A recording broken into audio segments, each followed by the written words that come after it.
ইসলামী bank কারা দখল করছে? এটা হাদিয়া, এটা চাঁদাবাজিরা। তাহলে জনগণের শান্তি রক্ষার জন্য বিএনপি মাঠে আছে, মাঠে থাকবে ইনশাআল্লাহ।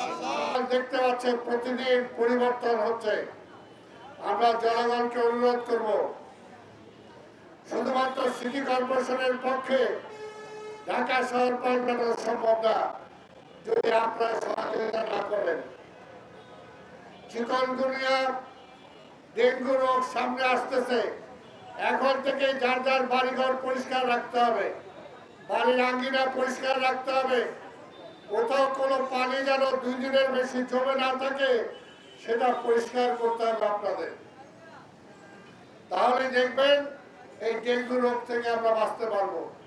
সহমত ভাই আমার, এই দেশটা আমাদের, এই শহরটা আমাদের। এই শহরকে বাঁচাতে হলে আমাদেরকে এগিয়ে আসতে হবে। তাই আপনাদের সহযোগিতা আমরা চাই। শহীদ রাষ্ট্রপতি জিয়া রহমানের দল জনগণের দল ছিল।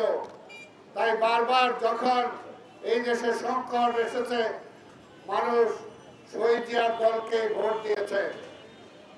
আমরা বলতে পারি তারেক রহমান প্রতিটা দিন কষ্ট করে যাচ্ছেন মানুষের জন্য। তিনি ছুটির দিনও নাই, সেদিনও তিনি কাজ করে যাচ্ছেন।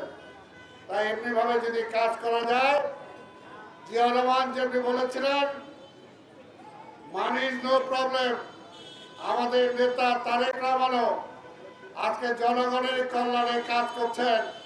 জনগণ যদি সহযোগিতা করে, যদি চুরিটা বন্ধ করা যায়, দুর্নীতিটা বন্ধ করা যায়, রাজনীতিটা বন্ধ করা যায়, তাহলে এই দেশের টাকা কোনো সমস্যা না।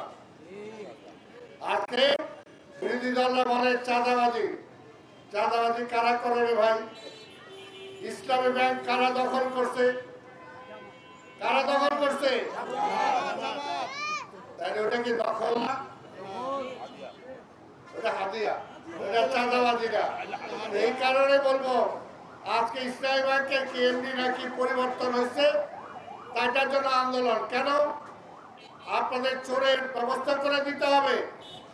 তাই বলতে চাই, দেশে শুধু শুধু বিশৃঙ্খলা করবেন না, দেশটাকে স্বাভাবিকভাবে চলতে দেন, তাহলে জনগণ শান্তিতে থাকতে পারবে।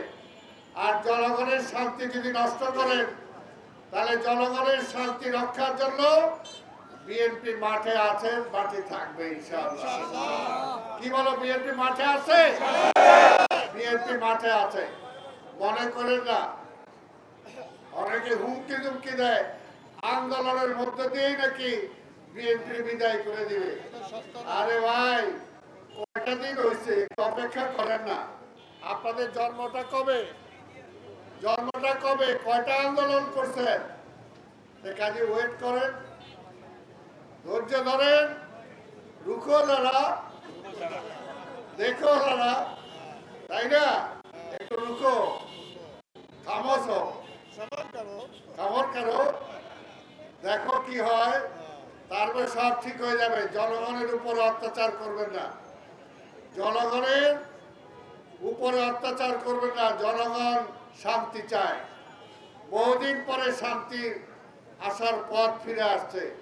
এই যে একটা ঈদ গেল, এই ঈদে কিন্তু জিনিসপত্রের দাম বাড়ছে।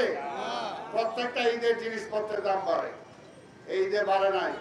আর চাঁদাবাজি আপনারা বন্ধ করেন, সব বন্ধ হয়ে যাবে। বিএনপির পক্ষ থেকে পরিষ্কার বলা হয়েছে, কোনো চাঁদাবাজকে প্রশ্রয় দেওয়া হবে না।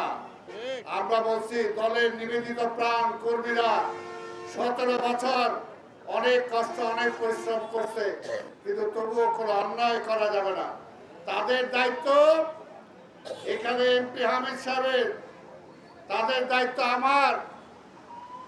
সুখ দুঃখে কর্মীদের জন্য যা যা করা দরকার আমরা সব করবো ইনশাআল্লাহ, কিন্তু চাঁদাবাজি করা যাবে না। চাঁদাবাজি করা যাবে না। যারা চাঁদাবাজ তাদেরকে পুলিশের কাছে সোপর্দ করতে হবে।